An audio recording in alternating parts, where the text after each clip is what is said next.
Hi students, welcome to Cam cafe.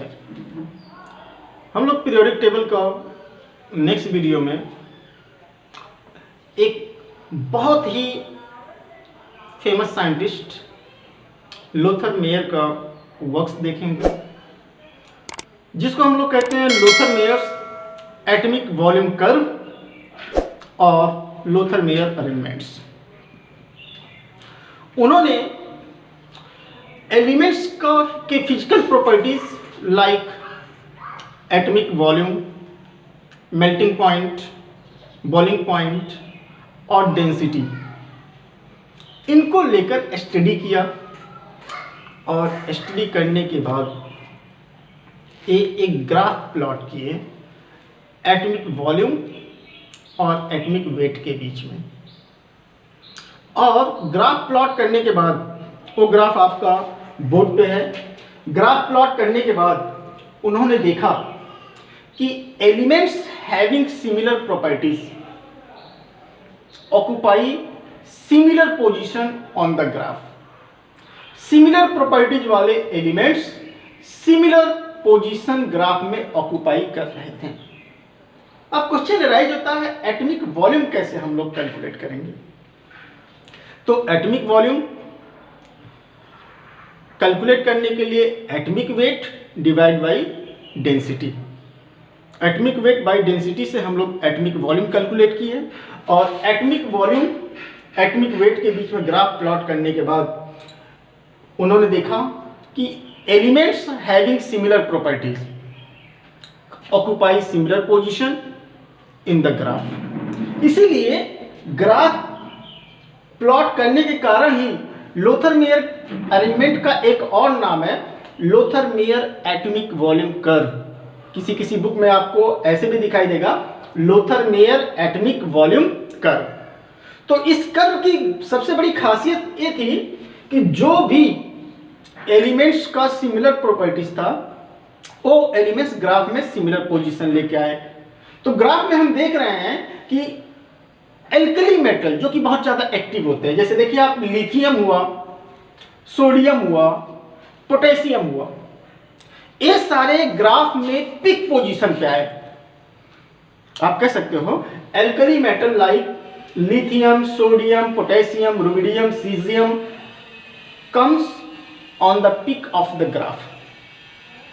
उसके बाद इन्होंने देखा एल्कलाइन अर्थ मेटल जो कि थोड़ा लेस एक्टिव होते हैं, जैसे बेरिलियम हुआ, यहाँ पर आप देखिए बेरिलियम हुआ, बेरिलियम के बाद मैग्नीशियम हुआ, मैग्नीशियम के बाद आगे और हम लोग जब डाउनवर्ड स्लोप करेंगे तो कैल्शियम आएगा। तो ये सारे elements descending order of the slope या डाउनवर्ड स्लोप पे आए। लिथियम से डाउनवर्ड गए बेरिलियम, सोडियम से डाउन गए मैग्नीशियम, पोटेशियम से डाउन जाएंगे कैल्शियम आएगा। तो क्या नजर आ रहा? एल्कली मेटल पिक पोजीशन पे आए, alkaline earth metal descending order में, और हेलोजेंस जो कि बहुत ज्यादा एक्टिव होता था लाइक फ्लोरीन हुआ, क्लोरीन हुआ, इसके आगे ब्रोमीन होगा, आयोडीन होगा, ये कर्व के एसेंडिंग स्लोप पे थे। देखिए आप एसेंडिंग स्लोप पे कर्व के थे जो हेलोजेंस हैं, चाहे फ्लोरीन हुआ चाहे क्लोरीन, इसके आगे और हम लोग पढ़ेंगे ब्रोमीन, आयोडीन, एसेंडिंग पे थे। और जस्ट कर्व के बाद नोबल गैस, जस्ट हेलोजेंस के बाद, कर्व पर एसेंडिंग हेलोजेंस के जस्ट बाद नोबल गैस आ गए लाइक नियॉन, आर्गन। जैसे नियॉन आया फ्लोरीन के बाद, आर्गन आया क्लोरीन के बाद। तो इन चीजों को स्टडी करके उन्होंने देखा कि सिमिलर प्रॉपर्टीज वाले एलिमेंट्स सिमिलर पोजीशन पे आ रहे हैं। तो उन्होंने बताया कि जो फिजिकल प्रॉपर्टीज होती है that's periodic function of their atomic weight. Periodic function उन प्रॉपर्टीज को बोला जाता है जो एक रेगुलर इंटरवल के बाद रिपीट हो। तो यहाँ पे रेगुलर इंटरवल के बाद रिपीटेशन हो रहा है, इसलिए उन्होंने एक टर्म यूज किया physical properties of element are periodic function of their atomic weight. Physical properties of elements are periodic function of their atomic weight. इसके बाद उन्होंने जितने भी नोन एलिमेंट्स इनके ड्यूरेशन में थे 63, उन नोन एलिमेंट्स को टेबुलर फॉर्म में अरेंज किया। टेबुलर फॉर्म में अरेंज करने के बाद उन्होंने देखा कि फिजिकल प्रॉपर्टीज जो हैं वो इंक्रीजिंग ऑर्डर में सजाने पर ही रिपीट हो रहे हैं। और एक खासियत ये देखिए कि इनका जो कर्व था एटॉमिक वेट और एटॉमिक वॉल्यूम का, आगे चल के एटॉमिक नंबर को जब बेसिस करके बनाया गया तो सेम कर्व मिला। एटॉमिक नंबर को, जो कि आज का जिसको हम कह सकते हैं एलिमेंट्स का फंडामेंटल प्रॉपर्टीज एटॉमिक नंबर लेकर जब प्लॉट किया गया फिर भी सेम कर्व आया। इसके बाद हुए हमारे नेक्स्ट साइंटिस्ट मिस्टर मेंडलीफ। हालांकि दोनों का ड्यूरेशन लगभग सेम था 1869, लेकिन मेंडलीफ इनके बाद आए। मेंडलीफ टोटल 63 एलिमेंट्स को स्टडी किए और दोनों में यूनिकनेस ये था कि दोनों जर्मन साइंटिस्ट थे। सॉरी, लोथर मेयर जर्मन थे और मेंडलीफ ए रशियन थे, लेकिन सिमिलरिटी ये थी दोनों केमिस्ट थे। तो इन्होंने 63 कार्ड्स लिया और 63 कार्ड्स में 63 एलिमेंट्स का नाम उसके प्रॉपर्टीज के अकॉर्डिंग्स में लिखा। देखिए कितना वर्क्स कर रहे हैं। 63 कार्ड्स और हर एक कार्ड्स में एलिमेंट्स का नाम, उसका प्रॉपर्टीज, फिजिकल और केमिकल बोथ मेंशन किया।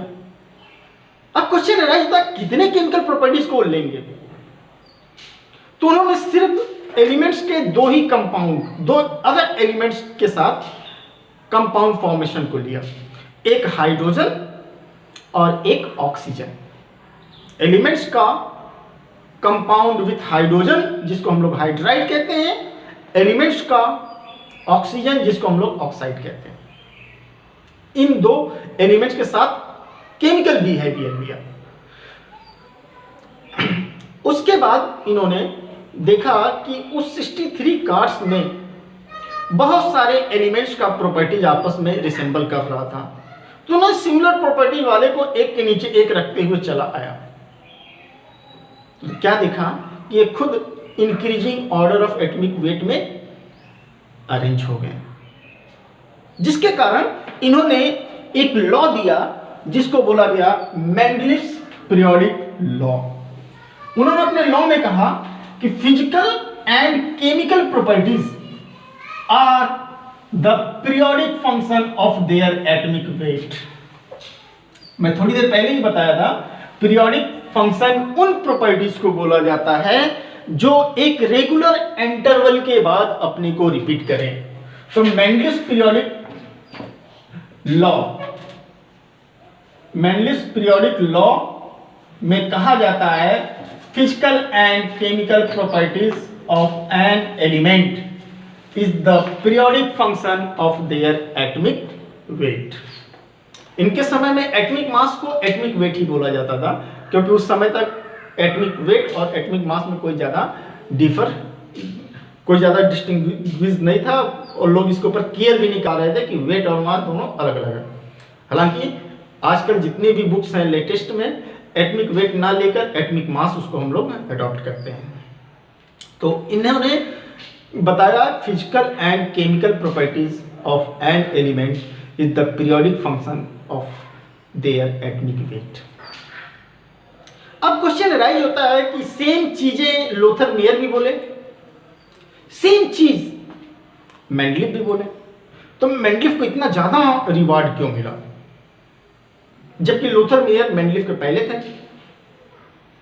क्योंकि लोथर मेयर का वर्क्स मेंडलीफ के बाद पब्लिश्ड हुआ, इसलिए लोथर मेयर को ज्यादा वैल्यू नहीं दिया जाता, मेंडलीफ को ही ज़्यादा वैल्यू दिया जाता है। मेंडलीफ का दूसरा जो सबसे इंपॉर्टेंट वर्क था, लॉ देने के बाद टोटल 63 एलिमेंट्स को उन्होंने टेबुलर फॉर्म में अरेंज किया। अरेंज करने के बाद उन्होंने देखा कुछ ऐसे भी पोजीशन है जो वैकेंट रह गए हैं, उनको वैकेंट रखा अनडिस्कवर्ड एलिमेंट के लिए। और पीरियोडिक टेबल बनाते समय बहुत सारा समस्या आया। जैसे लिथियम को नॉन एटॉमिक मास से जब वो अरेंज कर रहे थे तो इनके ड्यूरेशन में लिथियम का एटॉमिक मास 13.5 समझा जाता था। ऐसा क्यों? क्योंकि एटॉमिक मास जो होती है, एटॉमिक वेट जो होती है, एटॉमिक वेट ही मैं अभी लिखूंगा, atomic weight that's equal to valency into equivalent weight, equivalent weight. तो इक्विवेलेंट वेट या प्रैक्टिकल वैल्यू है, एक्सपेरिमेंटल वैल्यू है, इसको हम लोग एक्सपेरिमेंटली कैलकुलेट कर सकते हैं। तो मैं सॉरी लिथियम बोल रहा था, बट बेरिलियम का बात है, आप लोग बेरिलियम बोलिएगा, बेरिलियम। तो बेरिलियम को ट्राईवैलेंट माना जाता था, मतलब वैलेंसी उसका 3 होगा। और इक्विवेलेंट वेट जब एक्सपेरिमेंटली देखा गया तो बेरिलियम का 4.9, 4.5, इस तरीके से एटॉमिक मास हो रहा था 13.5। 13.5। अब मेंडलीफ जब 13.5 एटॉमिक मास को लेकर बेरिलियम को अरेंज करने लगे तो देखे कि डिसिमिलर एलिमेंट्स के पास हो जा रहा है। इसलिए बेरिलियम स्ट्रिक्टली बोले, सॉरी मेंडलीफ स्ट्रिक्टली बोले कि बेरिलियम ट्राईवैलेंट ना होकर डाईवैलेंट है, और इस प्रकार से बेरिलियम का एटॉमिक मास हो गया 9, और 9 एटॉमिक मास के साथ बेरिलियम अपने ठीक पोजीशन मैग्नीशियम कैल्शियम के साथ आ गया। तो मेंडलीफ ऐसे एलिमेंट्स जिनका एटॉमिक मास गलत मालूम था उसको उन्होंने करेक्ट किया। फिर कुछ अनडिस्कवर्ड एलिमेंट्स, अनडिस्कवर्ड एलिमेंट्स जैसे इनके ड्यूरेशन में गैलियम और जर्मेनियम की डिस्कवरीज नहीं हुई थी, गैलियम और जर्मेनियम की डिस्कवरीज नहीं हुई थी।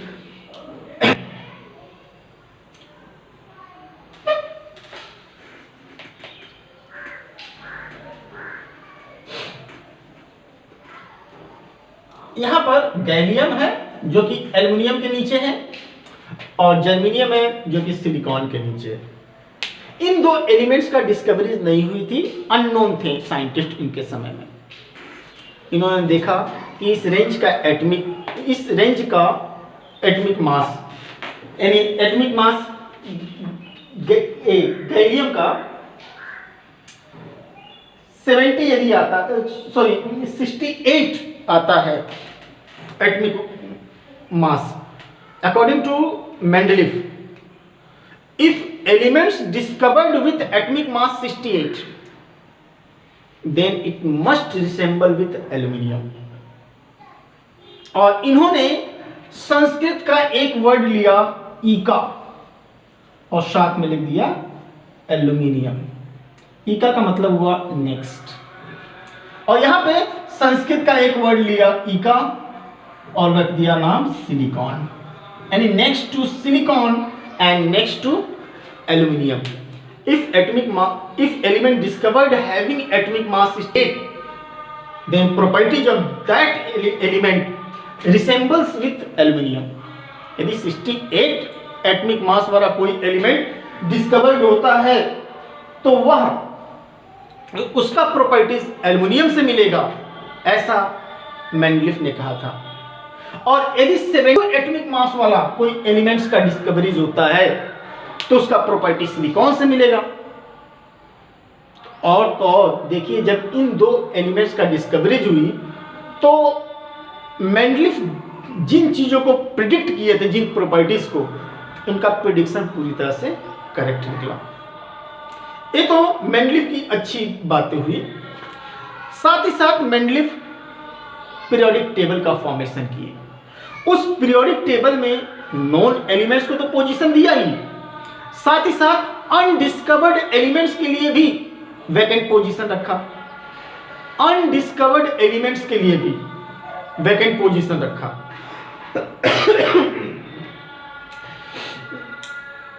इनके पीरियोडिक टेबल में जो वर्टिकल कॉलम हुआ करता था उसको इन्होंने कहा ग्रुप और हॉरिजॉन्टल रो को इन्होंने पीरियड कहा। फर्दर इनका जो वर्टिकल कॉलम था वो दो सब ग्रुपों में डिवाइड था, ए एंड बी, तो उसको बोला गया सब ग्रुप ए एंड सब बी। इनके पीरियोडिक टेबल में टोटल 8 ग्रुप था। टोटल 8 ग्रुप था, स्टार्टिंग फ्रॉम टोटल 8 ग्रुप जिस स्टार्टिंग फ्रॉम 1 to 8। और पीरियड यदि बोलिएगा तो इनके पीरियोडिक टेबल में टोटल 6 पीरियड था। इनके पीरियोडिक टेबल में टोटल 6 पीरियड था और उस के अंदर एलिमेंट्स को अरेंज किए। अरेंज करने के बाद इन्होंने देखा कि सेम ग्रुप के अंदर जो एलिमेंट्स हैं उनका प्रॉपर्टीज सिमिलर है। हालांकि मैं मेंडलीफ पीरियोडिक टेबल यहाँ पे नहीं बनाऊंगा, उसका लिंक आप लोगों से डिस्क्रिप्शन बॉक्स में मैं शेयर कर दूंगा और आप लोग उसको ध्यान से देखिएगा। तो मेंडलीफ ने अपने लॉ में कहा physical and chemical properties are the periodic function of their atomic weight. Periodic table बनाया। पीरियोडिक टेबल में ऐसे एलिमेंट्स जिनकी डिस्कवरी नहीं हुई थी उनके लिए वैकेंट पोजीशन छोड़ा और ऐसे एलिमेंट्स जिनका गलत एटॉमिक वेट चलन में था इनके ड्यूरेशन में, इन्होंने उसको करेक्टेड किया। तो ये अच्छी बातें रही। आ जाते हैं मेंडलीफ के लिमिटेशंस के ऊपर। Limitation means drawback. मेंडलीफ का क्या क्या ड्रॉबैक था?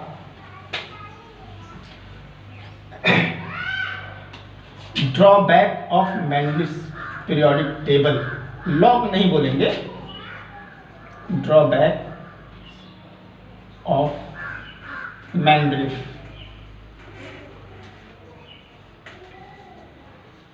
Periodic table.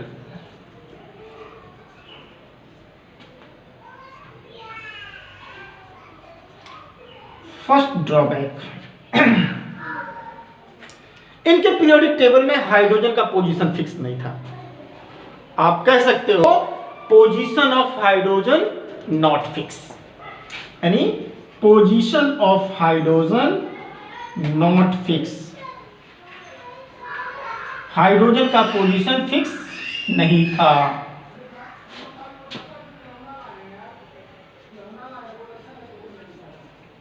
नेक्स्ट,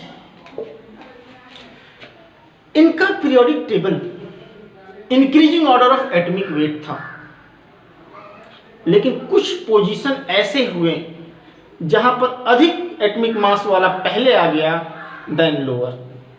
एग्जांपल में जैसे आर्गन का एटॉमिक मास 40 होता था, दैट कम्स बिफोर पोटेशियम 39। ये रहा इनका दूसरा ड्रॉबैक, यानी elements with higher atomic mass comes before lower. जबकि पीरियोडिक टेबल यदि increasing order of atomic mass है तो लोअर वाला पहले आना चाहिए, हायर वाला बाद में आना चाहिए। लेकिन दो पोजीशन ऐसा था इनके पीरियोडिक टेबल में कि हायर वाला पहले आया, लोअर वाला बाद में आया। थर्ड, इनका लिमिटेशन था कि आइसोटॉप्स के लिए कोई जगह नहीं था इनके पीरियोडिक टेबल में। आइसोटॉप्स का एटॉमिक मास अलग अलग होता है, जैसे हाइड्रोजन ही ले लीजिए, protium, deuterium and tritium. Protium, deuterium, tritium तीनों का एटॉमिक मास अलग अलग था। तो 3 पोजीशन चाहिए। तो इन्होंने कहा नहीं, एक एलिमेंट्स को सिर्फ एक ही पोजीशन दिया जाएगा, एक एलिमेंट्स को एक ही पोजीशन, जबकि आइसोटॉप्स का अलग अलग एटॉमिक मास था, फिर भी एक एलिमेंट्स को एक ही पोजीशन नहीं मिले। तो हम कह सकते हैं position of isotopes not fix, position of isotopes not found, या no position, there is not any position of isotopes in his periodic table. Fourth number, properties क्यों रिपीट हो रही है? Why properties are periodic in nature? इसका reason नहीं बता पाए भाई, क्यों प्रॉपर्टी रिपीट हो रही है, इसका तो कोई पार्टिकुलर रीजन होगा, इसका रीजन इन्होंने नहीं बताया। Why properties are periodic in nature, he can't say anything about this. Properties are periodic in nature. तो वंस मोर मैं लिमिटेशंस या ड्रॉबैक को ले रहा हूं। हाइड्रोजन का पोजीशन फिक्स नहीं था, इनके पीरियोडिक टेबल में ऐसे भी पोजीशंस आए जहां पर हायर एटॉमिक मास वाला पहले आया बिफोर लोअर। आइसोटॉप्स अलग अलग एटॉमिक मास होने के कारण आइसोटॉप्स को पोजीशन चाहिए होता है, लेकिन इनके पीरियोडिक टेबल में आइसोटॉप्स का कोई भी पोजीशन नहीं था। और फोर्थ इनका ड्रॉबैक था कि प्रॉपर्टीज क्यों पीरियोडिक हैं, why property repeat itself after fixed interval और आफ्टर सर्टेन इंटरवल, इसका रीजन नहीं बताएं।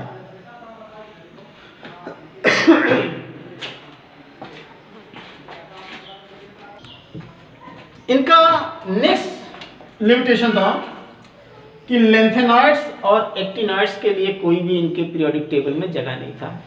किसके लिए? 14 लेंथेनॉइड्स के लिए कोई भी जगह नहीं, एंड एक्टिनॉइड्स के लिए भी कोई भी जगह नहीं इनके पीरियोडिक टेबल में। और एक जगह ऐसा था जहां highly active metal, alkali metal के साथ कॉइनेज मेटल को इन्होंने, तो highly active metal lithium, sodium, potassium, इनके साथ coinage metal copper, silver, gold, इनको रख दिया। यानी एक्टिव मेटल के साथ कॉइनेज मेटल जो कि एक्टिव नहीं है। नेक्स्ट लिमिटेशन, ग्रुप 8 में 9 एलिमेंट्स को इन्होंने एक साथ रखा था जिनका प्रॉपर्टीज एक दूसरे से रिसेंबल नहीं कर रहा था। तो these are the limitations. Once more मैं रिपीट कर रहा हूं, हाइड्रोजन का पोजीशन एनामोलस था। क्यों? क्योंकि हाइड्रोजन का प्रॉपर्टी एल्कली मेटल से भी मिलता था। एल्कली मेटल यही lithium, sodium, potassium, rubidium, caesium, francium, और हेलोजेंस के साथ भी मिलता था। Halogens salt producer, halo means salt, gens means producer. Halogens like fluorine, chlorine, bromine, iodine, इनके साथ भी रिसेंबल कर रहा था। इसलिए हाइड्रोजन का पोजीशन एनामोलस हो गया। फिर नेक्स्ट लिमिटेशन था कुछ कि इनका पीरियोडिक टेबल जो बेस्ड था वो इंक्रीजिंग ऑर्डर ऑफ एटॉमिक मास था, लेकिन पीरियोडिक टेबल में इनके ऐसा भी जगह मिला कि ज़्यादा एटॉमिक मास वाला पहले आ गया कम एटॉमिक मास के। आइसोटॉप्स का अलग अलग एटॉमिक मास होता है, लेकिन कोई भी जगह नहीं। लेंथेनॉइड, एक्टिनॉइड्स के लिए कोई भी जगह नहीं।